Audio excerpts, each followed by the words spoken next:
Buenas tardes, un cordial saludo a todos los estudiantes del grado décimo, también a sus padres y a sus representantes. Deseo que estén muy bien, todavía resguardaditos en sus hogares, cumpliendo con todas las recomendaciones dadas para este tiempo de cuarentena.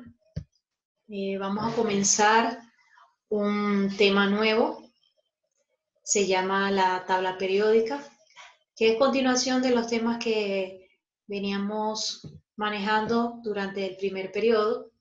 Recordamos que vimos que era la materia, las propiedades de la materia, cuáles eran las propiedades físicas, las propiedades químicas, las generales, las específicas. Vimos también los modelos atómicos, vimos algunas propiedades periódicas o propiedades de los átomos y vamos a ver o vamos a comenzar este segundo periodo con lo que es la tabla periódica.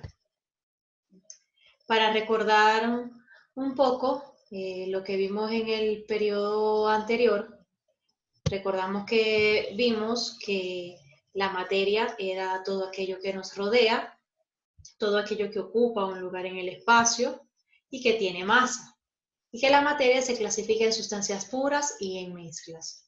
Nos vamos a basar hoy solamente en las sustancias puras porque es aquí donde se encuentran los elementos.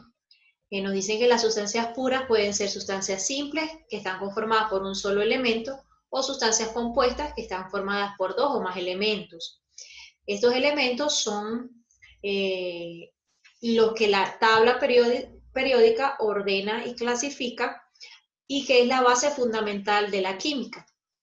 Estos elementos están compuestos por átomos. Ya vimos también parte de lo que es el átomo. Un elemento químico, entonces, tenemos que es una sustancia pura, como ya lo acabo de decir, y que está conformada por átomos.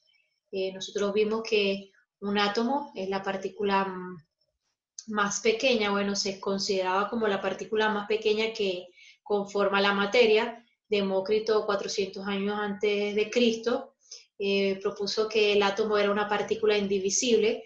De hecho, de allí viene su nombre, el nombre de origen griego, y significa indivisible, porque para ese entonces los filósofos pensaban que el átomo no se podía dividir, que era lo más pequeño. En efecto, toda la materia está conformada por átomos, pero un átomo sí se puede dividir. Sin embargo, se quiso mantener el término, la comunidad científica quiso mantener el término de átomo, y hasta la actualidad. Tenemos entonces que un átomo es el constituyente principal y básico de toda la materia. Todo lo que existe está constituido por átomos. ¿Okay? Como ven allí en la imagen, un átomo está conformado por dos partes, un núcleo y una corteza. En el núcleo podemos encontrar los protones y los neutrones. Sabemos que los protones son partículas subatómicas con carga positiva. Los neutrones tienen carga neutra, de allí viene su nombre. Alrededor de este núcleo se encuentran entonces los electrones, que son las partículas cargadas negativamente. Un átomo, por lo general, se encuentra en estado neutro, o sea, que quiere decir que la cantidad de protones que se encuentran en el núcleo es igual a la cantidad de electrones que se encuentran orbitando alrededor de él. De esta manera se dice que entonces el átomo es neutro. También en el caso cuando un átomo pierde o gana electrones, se llama ión. Si gana electrones, se llama anión, y si pierde electrones, se llama catión. O sea, si un átomo recibe electrones, va a quedar con más electrones que protones, y entonces va a ser un anión, es decir, el átomo va a tener carga negativa. Ahora, si por el contrario un átomo pierde uno o más electrones, su carga va a ser positiva, y entonces estaremos hablando de un catión. Todos los símbolos químicos están representados, perdón, todos los elementos químicos están representados por un símbolo químico. Aquí lo podemos ver en la imagen. El símbolo químico está constituido simplemente por las iniciales del nombre. Por lo general, es un nombre que está en latín, pero puede estar en otros idiomas como alemán o como en inglés. Pero básicamente la mayoría están en latín, porque cuando se descubrieron la mayoría de los elementos, el 50% de los elementos, cuando se descubrieron, fue hace muchos años, y donde predominaba, por supuesto, este idioma. La tabla periódica de los elementos tenemos entonces que clasifica, organiza y distribuye los distintos elementos químicos conforme a sus propiedades y características. Y la función principal de la tabla periódica entonces es establecer un orden específico agrupando a los elementos. En el año 1830 ya se habían descubierto el 50% de los elementos químicos, como lo acabo de mencionar. Y sus propiedades físicas también ya eran conocidas, sus propiedades químicas y combinaciones con otros elementos para formar compuestos. Recordemos que los átomos o los elementos se unen para formar compuestos. Y tenemos entonces lo que son los compuestos orgánicos y los compuestos inorgánicos. Los compuestos orgánicos son aquellos que presentan como elemento fundamental el carbono. Y lo podemos encontrar básicamente en todos los seres vivos.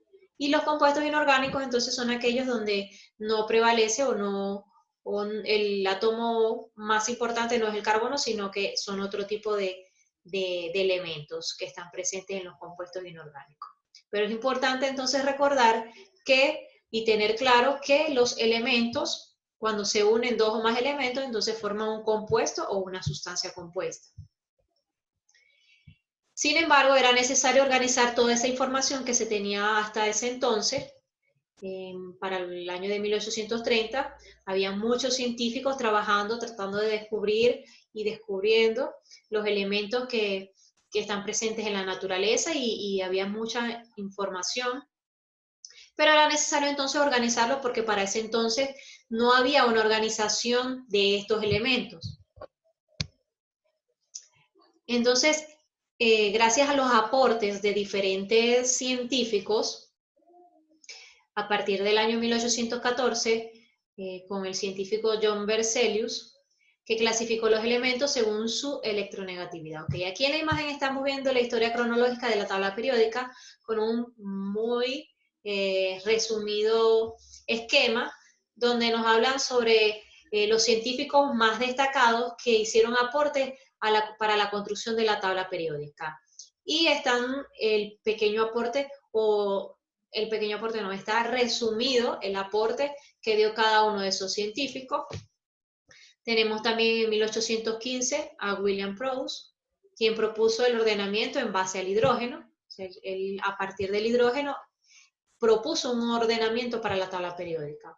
En 1820, Johann propuso el ordenamiento en base a las triadas, que eran agrupaciones de 3 elementos parecidos. Newlands propuso el ordenamiento según sus masas atómicas. Recordemos, eso lo vimos en la clase, en el tema pasado también, lo que es la masa atómica. Recordemos que la masa atómica es la suma de los protones y los neutrones. La masa atómica de un átomo, valga la redundancia, o la masa de un átomo, el mayor peso está en su núcleo, ya que el núcleo contiene a los protones y a los neutrones, que son las partículas más grandes, más importantes del átomo. En 1864, Moseley ordenó los elementos según su número atómico. Y en 1869 tenemos aquí a Dmitri Mendeleev, que fue el científico que mayor aporte hizo a la construcción de la tabla periódica, ya que clasificó los elementos en base a sus propiedades químicas. Perdón, aquí tenemos Moseley en 1914, disculpen, creo que lo dije anteriormente en 1964, bueno. En 1914, continuamos entonces con la historia cronológica, nos dice que Moseley ordenó los elementos según su número atómico. Y hoy en día, es el aporte que hizo Moseley trajo como consecuencia que la ley periódica de los elementos cambiara su enunciado. de tal manera que desde entonces se enuncie como las propiedades físicas y químicas de los elementos son función periódica de sus números atómicos, es decir, que la tabla periódica de los elementos se basa en los números atómicos de estos elementos. Actualmente se conocen 119 elementos, que son los que están presentes en la tabla periódica. ¿Qué encontramos en la tabla periódica? Encontramos algunos valores, algunos datos. Específicamente vamos a encontrar en el centro, vamos a encontrar que la tabla está dividida en cuadros, como lo vemos aquí con el ejemplo del hierro. En la parte central del cuadro podemos encontrar el símbolo químico, que ya les expliqué que estaba formado por una o dos de sus letras iniciales del nombre. Como ven aquí, hierro no comienza por Fe, pero es el nombre en latín. Si comienza el nombre latín de hierro, si comienza por la F y la E. Puede ser dos letras o puede ser una sola letra. También encontramos un valor. Estos son los valores básicos que encontramos en las tablas periódicas, pero hay muchos otros. Hay tablas periódicas más complejas que tienen hasta el punto de ebullición, algunas características básicas de ese elemento, punto de ebullición, la forma o el elemento, de la forma o el estado del elemento. Hay muchas tablas que ya son más complejas y tienen una gran variedad de información acerca de estos elementos, si son conductores de energía, de electricidad o si no lo son.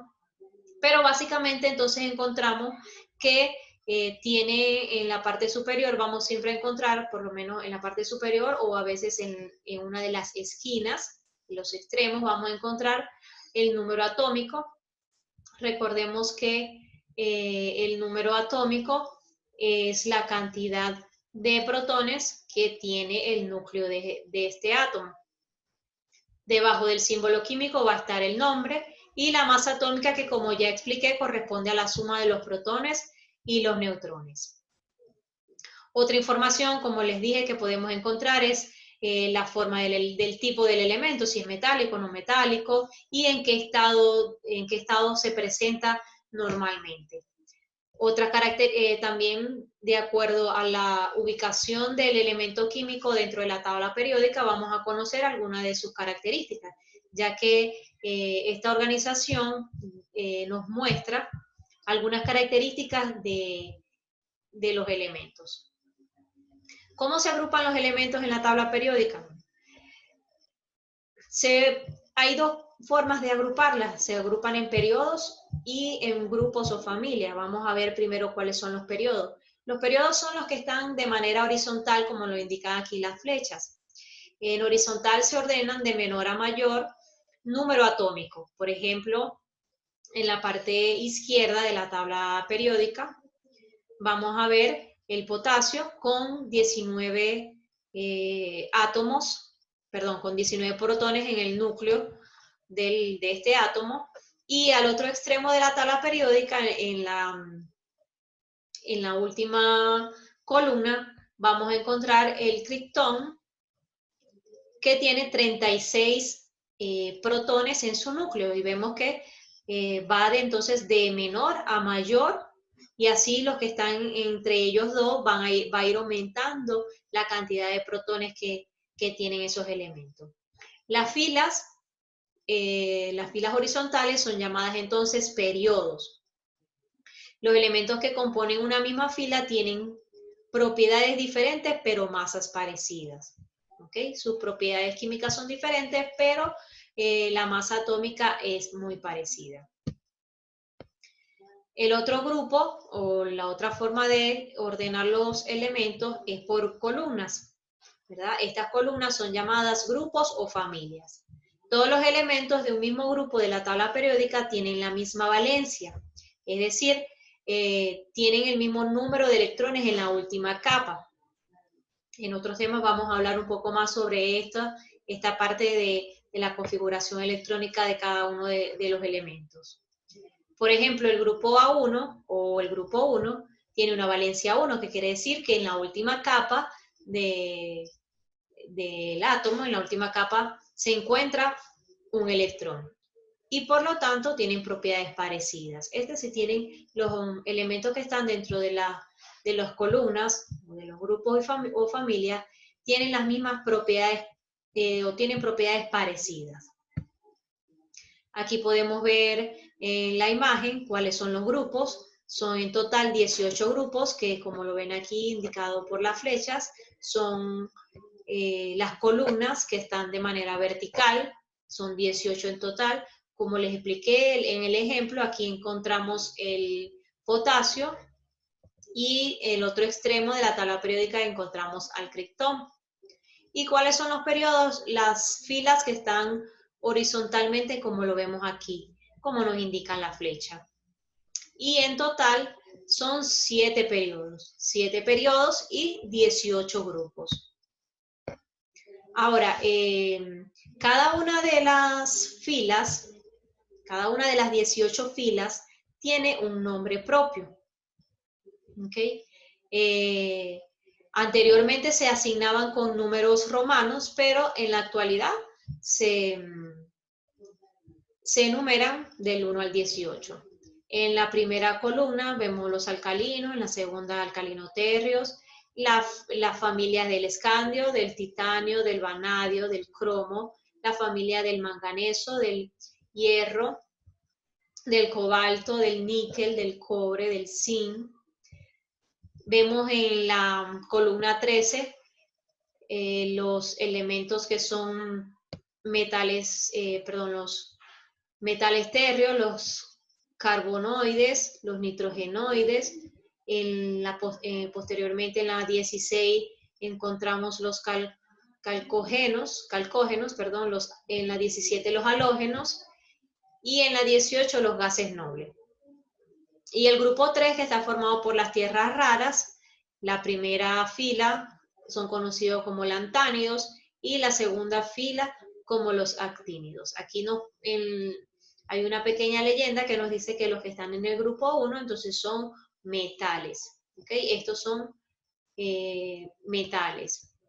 Los del grupo 2 son metales.